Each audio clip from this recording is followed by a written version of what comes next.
Guys, selamat datang di channel kita. Hari ini ada kasus yang benar-benar belum kita pernah lihat sebelumnya. Bagi kalian yang gak suka ular, silakan segera meninggalkan video ini.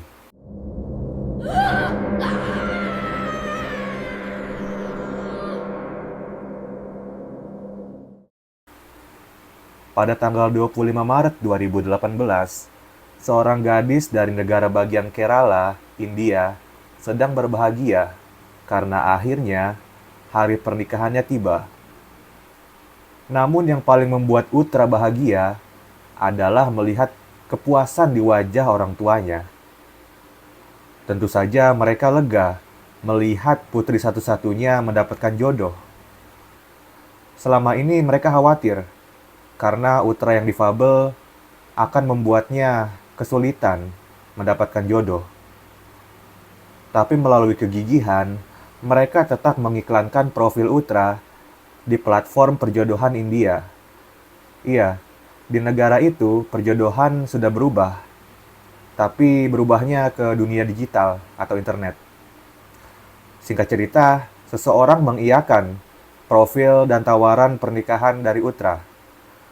Orang itu adalah Suraj. Dia yang menjadi mempelai pria di hari yang berbahagia ini. Rasa syukur orang tua Utra tercermin pada besarnya jumlah mahar atau mas kawin yang diberikan kepada Suraj, yakni emas hampir 700 gram, uang senilai kalau dikonversikan 185 juta rupiah, dan sebuah unit mobil Suzuki Baleno. Ayah Utra memang seorang pedagang yang mapan secara finansial. Namun, bahkan untuk ukuran India yang terkenal royal, jumlah itu tampak terlalu berlebihan. Dalam adat setempat, besarnya hadiah itu biasanya tergantung pada kesuksesan dari mempelai pria. Ya, bibit, bobot, dan bebetnya. Suraj memang bekerja di bank, tapi dia hanyalah karyawan biasa. Senyum tidak henti-hentinya terpancar di wajah orang tua Utra. Mereka sudah mengirim Utra dengan perbekalan yang cukup untuk tinggal di keluarga suaminya. Dan juga Suraj, suaminya, tampak begitu peduli.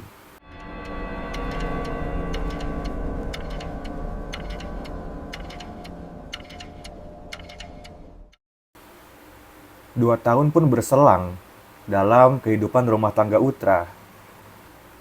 Meskipun mereka sudah punya anak bayi yang lahir pada tahun 2019, masih ada ketegangan yang terjadi antara Utra dan keluarga dari Suraj. Akibat dari disabilitasnya, Utra agak lambat dalam mencerna dan menggerakkan tubuhnya. Akibatnya, Utra sering salah dalam mengerjakan tugas rumah, yang mengakibatkan cacian dan amarah dari mertua dan iparnya. Suaminya Suraj juga sangat berbeda dari awal mereka bertemu. Sekarang dia lebih jauh dan dingin. Utra sering ditinggal kalau Suraj sedang mengunjungi pesta atau acara kumpul-kumpul lainnya. Katanya malu. Negara bagian Kerala memiliki iklim tropis yang membuatnya punya banyak ular. Ular sudah menjadi sosok yang menyerap ke dalam budaya Kerala. Satu hal, mereka itu disucikan, tapi di sisi lain juga ditakuti karena seringnya kejadian gigitan ular. Pada awal tahun 2020, Suraj mulai gemar menonton video-video ular di YouTube. Nah, riwayat YouTube-nya dipenuhi video-video tentang ular apa saja yang berbisa di Kerala, channel pawang ular, terus bagaimana cara menangani ular yang berbisa, dan dampak bisa ular bagi manusia. Nah, pada malam 2 Maret 2020, kejadian yang ditakut-takuti masyarakat Kerala itu menimpa keluarga Suraj. Di malam itu, Utra sudah bersiap-siap tidur. Tapi sebelum ke kasur, dia minum jus dulu, seperti yang dia sukai. Nah, setelah minum itu, dia tuh udah gak bisa tahan lagi untuk membuka mata. Ngantuknya itu sangat-sangat kuat. Lebih kuat dari biasanya. Memang hari itu berat bagi Utra. Dia harus menyelesaikan tugas rumah sekaligus keluar untuk mencuci peralatan bayinya. Tidak perlu waktu lama, dia pun terlelap dengan nyenyak. Kalau kita tidur nyenyak, itu kan pasti tetap bangun ya, di satu titik di malam hari. Walaupun cepat lagi tidurnya. Nah, itu pun terjadi pada Utra. Sekitar tengah malam itu, dia bangun dan merasakan sesuatu yang aneh di kakinya. Seperti ada benda tajam yang menekan. Nah, tapi kalau dia rasakan lagi, ini tuh berbeda. Kalau rasanya biasanya dari luar, ini tuh seakan rasa sakitnya ada di dalam daging.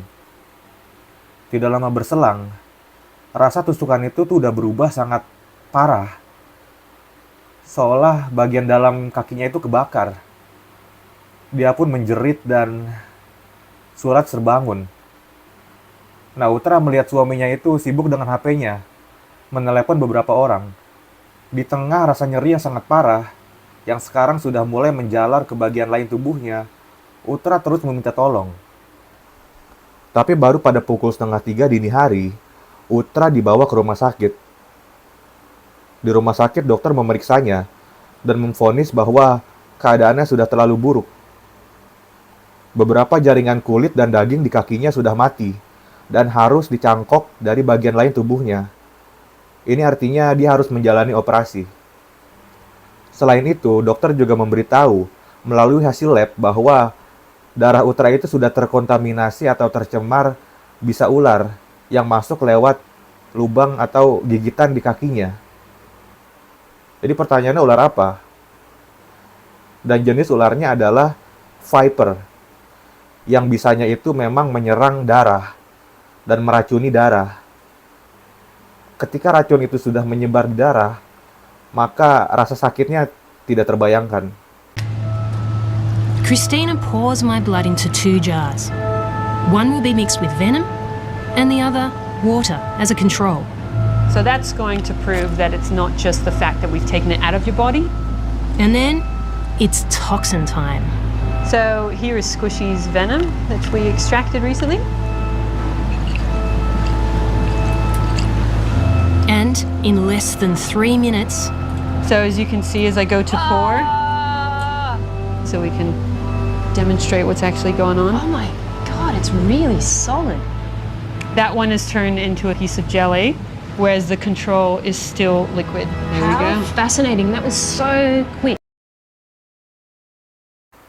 Operasi pun diadakan segera malam itu juga. Suraj menunggu di lorong. Nah, ada pengamatan yang cukup menarik nih guys, dari karyawan ataupun suster di rumah sakit itu. Selama menunggu istrinya, Suraj itu main HP. Dan beberapa orang melihat bahwa dia itu sedang menonton video tentang ular kobra. Jadi para karyawan menyimpulkan bahwa ya ini mungkin cara Suraj menghadapi traumanya dan kejadian yang membuatnya syok. Ya, kalau kita habis mengalami hal yang sangat-sangat mengguncang kan beda-beda cara kita. Nah, karena Suraj ini memang lagi gemar ular, jadi cara menenangkan dirinya sendiri ya menonton tentang ular. Apalagi istrinya baru jadi korban gigitan ular. Masuk akal jika Suraj mau lebih memahami apa yang terjadi.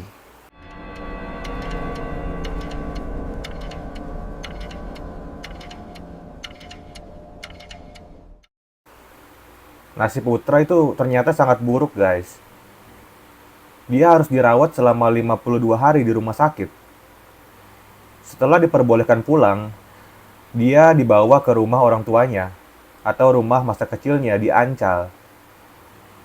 Awalnya ada perdebatan, kenapa nggak di rumah suaminya aja Suraj? Kan di lantai 2 lebih aman dari ular. Tapi orang tuanya tuh nggak mau. Loh, itu buktinya ularnya masih bisa naik ke lantai 2. Padahal setelah mereka tahu, ular viper itu hidupnya di tanah atau di permukaan bumi. Jadi mereka tuh nggak suka untuk memanjat atau naik. Jadi nggak apa-apa lah di rumah lama, walaupun di lantai 1. Karena rumah Suraj itu dekat dengan perkebunan karet, jadi mungkin lebih rawan. Nah, kasihannya nih guys, Utra yang tadinya memang difabel, tapi dia itu masih bisa beraktivitas walaupun dengan lebih lambat. Tapi sekarang, dia itu nggak bisa meninggalkan tempat tidurnya. Harus membutuhkan bantuan dari orang sekitar. Pada tanggal 6 Mei 2020, di sore itu, keluarga Utra sedang bersantai setelah seharian merawat dan mengawasi anak mereka. Lagi pula, sebentar lagi Suraj datang yang akan menggantikan peran mereka. Tak lama kemudian, pintu diketuk. Mereka membukanya. Seperti biasa, terlihat di sana Suraj yang sedang tersenyum dan menyapa. Tapi Ibu Utra, Mani Megalai, melihat sesuatu yang tidak biasa dibawa oleh Suraj. Sebuah tas di pundaknya. "Itu apa, Suraj?" tanya Ibu Mani Megalai. "Oh ini Bu, ini titipan Utra." Sore pun berganti menjadi malam. Sesaat sebelum jam tidur, Suraj menyuapi Utra semangkuk bubur manis. Kemudian dia membantu Utra kamar mandi dan bersih-bersih dan bersiap tidur. Pada pukul 6 pagi keesokan harinya, Ibu Utra Mani Megalai bangun dan segera pergi ke kamar Utra untuk memeriksa keadaan anaknya itu. Tapi dia agak bingung. Kok di kamar cuma ada Utra? Kemana Suraj? Nggak biasanya dia bangun sepagi itu. Mani Megalai mendekati kasur. Dan setelah dia hanya beberapa langkah, dan matanya sudah menyesuaikan dengan kegelapan kamar, Mani Megalai teriak. Teriak begitu keras, sampai suami dan anak laki-lakinya datang. Utra bukan terbaring. Dia terkulai lemas, mulutnya terbuka dan tangan kirinya menjuntai.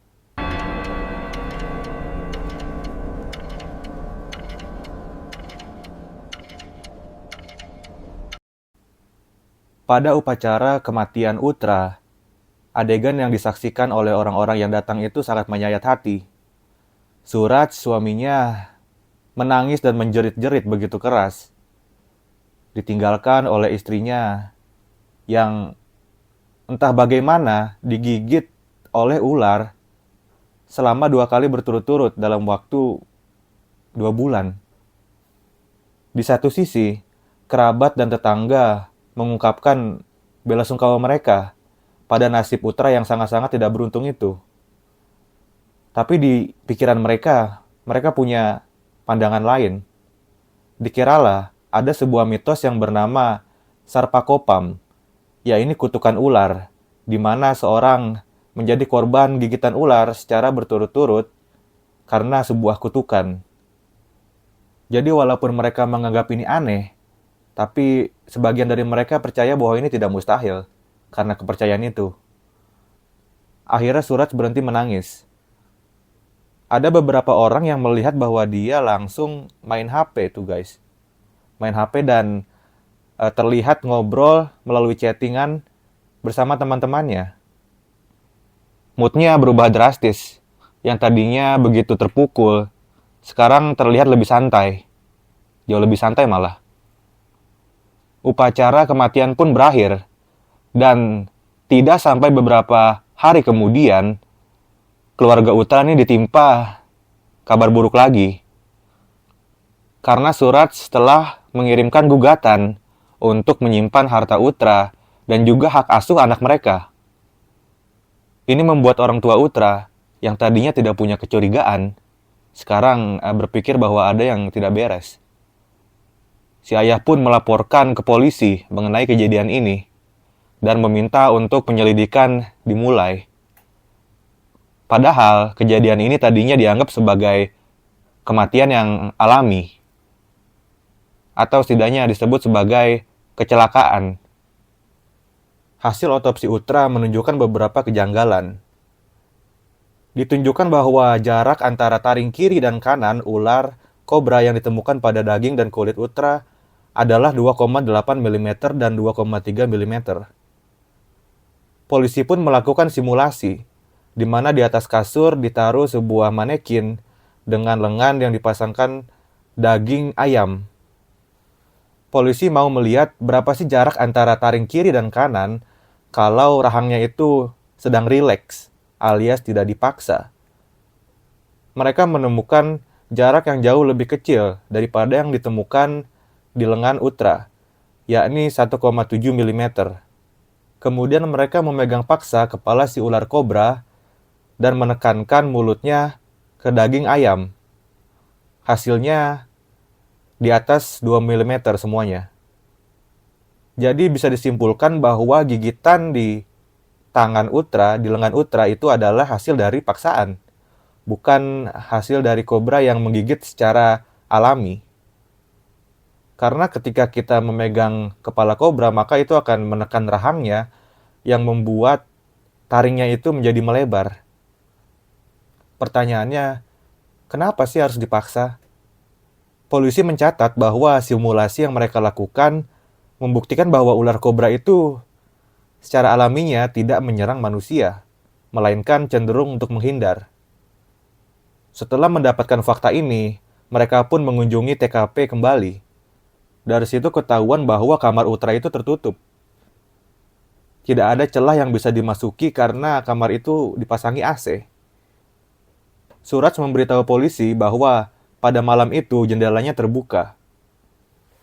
Polisi mengukur bahwa ketinggian ambang jendela itu adalah 122 cm. Nah, mereka juga mengukur nih, ular kobra yang menggigit Utra, yang pada saat itu sudah ditemukan. Panjangnya 150 cm.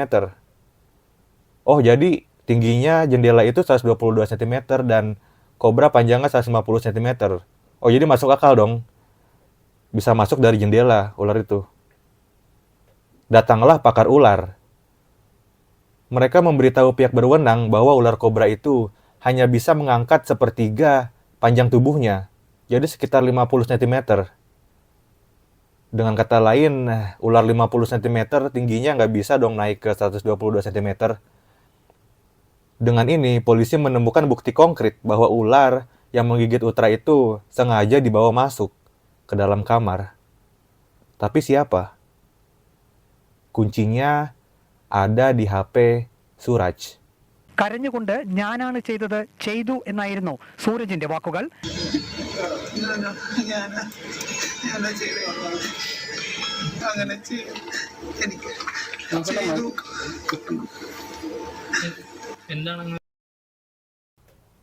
Apakah yang sebetulnya Suraj lakukan? Dan bagaimana sebetulnya rumah tangga Suraj dan Utra? Sejak awal, Suraj tidak pernah mencintai Utra secara tulus. Walaupun Utra berasal dari keluarga yang lebih tinggi darinya secara ekonomi, tapi dia tahu bahwa keadaan Utra yang difabel membuatnya sebagai kandidat yang lebih tinggi. Suraj sebagai yang bukan difabel akan mendapatkan hadiah yang secara proporsi itu melebihi yang seharusnya. Kasih sayangnya kepada Utra hanya ditunjukkan ketika dia di ruang publik atau di depan keluarga Utra. Tapi di dalam rumah itu berbeda.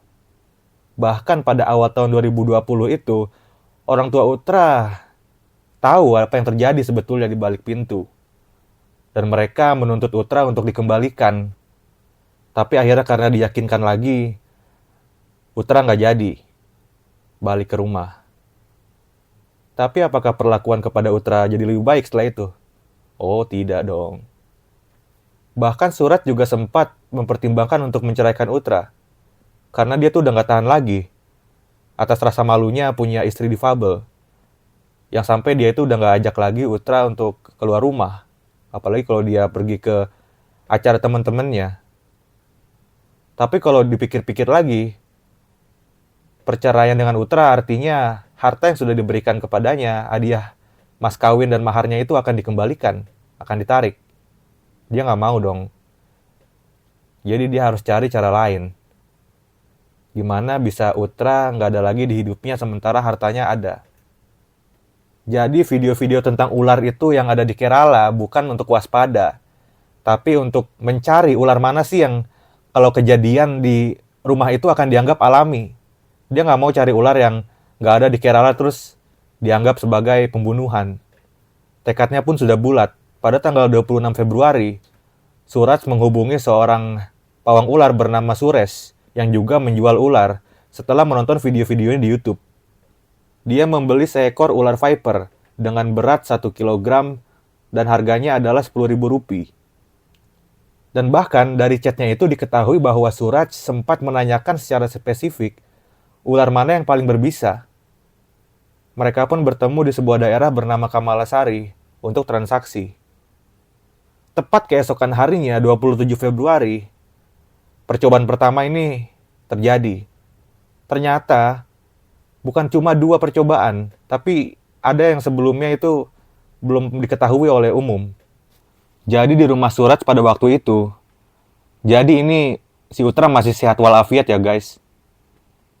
Suraj itu minta tolong ke Utra, ambilin dong HP ku ketinggalan di lantai atas. Nah waktu naik tangga, Utra itu melihat di anak tangga ada ular. Dia menjerit dong. Ya karena udah minta tolong gitu, Suraj nggak bisa asal abaikan saja. Mau nggak mau dia harus membantu dan membuang ular itu. Jadi Utra belum sempat digigit. Dan percobaan pertama pun gagal. Nah pada tanggal 2 Maret, nggak sampai seminggu setelahnya, Suraj ini merencanakan percobaan kedua. Dari percobaan pertama tuh dia udah belajar. Kali ini dia memberikan obat penenang ke bubur manis yang dia berikan kepada Utra sebelum tidur. Dan walaupun dengan obat penenang, karena saking menyakitkannya bisa ular viper itu, Utra tetap terbangun dan menjerit minta tolong. Padahal harapan Suraj, dia itu tetap terlelap dan bisanya bisa sampai mematikan. Tapi ini dia keburu bangun dan minta tolong. Maka dari situlah dia pakai trik-trik untuk menunda mengevakuasi Utra ke rumah sakit. Pakai telepon-telepon temannya segala. Barulah pada pukul 2:30, Utra dibawa. Walaupun keterlambatan itu mengakibatkan Utra kondisinya sangat buruk. Dia itu jadi lumpuh dan jaringan daging dan kulitnya mati. Tapi bagi Suraj, tetap gagal. Pembunuhan kali ini harus diulang lagi. Tapi diulang lagi dengan ular yang berbeda. Ular viper itu menyerang aliran darah atau meracuni darah. Tapi tidak sampai mematikan, atau bisa dibilang mematikannya itu dalam waktu yang lebih lama. Di rumah sakit, ketika para staf itu memperhatikan Suraj sedang main HP dan melihat video tentang kobra, dia itu sebetulnya sedang mencari alternatif lain yang lebih mematikan. Dan dari situ dia dapat ilmu bahwa kobra punya jenis bisa yang berbeda. Bisa kobra menyerang saraf. Di saat Utra sedang berjuang hidup dan mati, dan setelahnya ketika dia harus hidup dengan kelumpuhan, Suraj malah meneliti dan mempelajari tentang ular berbisa. Pada tanggal 6 Mei 2020, Suraj kembali menemui Suresh, si pawang ular. Kali ini dia bertanya, "Bos punya ular kobra yang sangat berbisa gak?" Suresh mengiyakan. Transaksi pun terjadi. Di hari yang sama, itu adalah hari kunjungannya untuk membantu merawat Utra. Ular kobra itu tersimpan dengan aman dalam toples, yang kemudian dia masukkan ke dalam tas pundak, yang ketika dia sampai di rumah itu ditanyai oleh ibu mertuanya. Seperti biasa pada malam itu sebelum tidur, dia memberikan makanan atau minuman, yang kali ini adalah jus. Dan bedanya adalah, dia lagi-lagi memasukkan obat penenang. Ketika Utra sudah terlelap, aksinya pun dimulai. Dia mengeluarkan ular kobra itu dan menjatuhkannya ke atas tubuh Utra yang sedang tertidur. Tapi ular itu tidak mau, malah menjauh. Suraj yang jengkel mengambil ular itu dan memaksanya untuk menggigit Utra di lengan, sebanyak 2 kali gigitan. Bisa ular kobra tidak semenyakitkan ular viper, karena dia menyerang saraf. Yang terjadi adalah saraf itu mati. Jantung kita itu ototnya juga dikendalikan saraf, karena dia bisa berfungsi secara otomatis tanpa kita kendalikan. Begitu bisa kobra mengenai saraf jantung, pompa jantung pun berhenti. Hakim Sri M. Manoj yang memimpin persidangan menjatuhkan hukuman seumur hidup untuk Suraj pada tanggal 13 Oktober 2021. Sementara itu Suresh, si pedagang ular, masuki perjanjian dengan pihak berwenang. Dia menjadi saksi mahkota yang menyampaikan bahwa memang ular itu berasal darinya, dengan imbalan dia terbebas dari tuntutan hukum. Lalu yang masih menggantung adalah gimana peran keluarga Suraj dalam pembunuhan ini. Polisi tidak menemukan keterlibatan secara langsung anggota keluarga Suraj. Tapi ini tuh menjadi perdebatan, karena tindak tanduk yang mencurigakan ayah Suraj, Surendra, ibunya, Renuka, dan adik perempuannya, Surya. Pertama, tekanan finansial itu juga datang dari keluarganya, bukan cuma Suraj. Mereka meminta keluarga Utra untuk membiayai kuliah, bahkan liburan adik perempuan Suraj, si Surya. Nah, terus nih, mahar yang diberikan pada saat pernikahan itu ternyata belum cukup. Mereka menuntut biaya setiap bulannya. Maka ayah Utra mengirim uang tunjangan bulanan dengan harapan putrinya bisa hidup dengan layak. Kedua, perlakuan buruk. Ini sudah kita ceritakan sebelumnya. Nah, fakta ketiga ini yang paling mencengangkan, guys. Kalian ingat kan, pada percobaan pertama itu, Suraj menggunakan ular viper untuk pertama kalinya. Nah, dia itu ternyata mengadakan demonstrasi bersama pawang ular di rumahnya untuk lihat gimana caranya secara langsung penanganan ular. Ternyata dia itu nggak cuma berdua aja. Keluarganya juga ikut nonton loh, guys. Fakta selanjutnya ini terjadi setelah kematian. Yang menuntut hak asuh dan harta Utra itu ternyata bukan hanya Suraj, tapi juga keluarganya. Nah, nggak cuma itu. Begitu mereka lihat orang tua Utra ini nggak mau menuruti, dan malahan punya kecurigaan, keluarga Suraj itu melaporkan secara hukum ke polisi bahwa orang tuanya Utra, tepatnya bapaknya itu menganiaya ibu dan adik Suraj, si Surya. Laporan itu dianggap palsu. Tujuannya untuk mengintimidasi keluarga Utra untuk menuruti dan menarik penyelidikan mereka. Nah, maksudnya apa sih, guys? Kenapa fakta-fakta ini tuh dianggap penting? Walaupun memang nggak bisa menunjukkan keterlibatan langsung. Artinya, keluarga Suraj itu bisa melihat tanda-tanda yang lebih jelas dari orang lainnya mengenai tindak tanduk Suraj dan hubungannya dengan kejadian. Gimana menurut kalian? Apakah perilaku keluarga Suraj yang mau mendominasi dalam rumah tangga anak mereka dengan Utra itu ikut mendorong Suraj untuk menuruti kemauan mereka dengan cara yang ekstrim?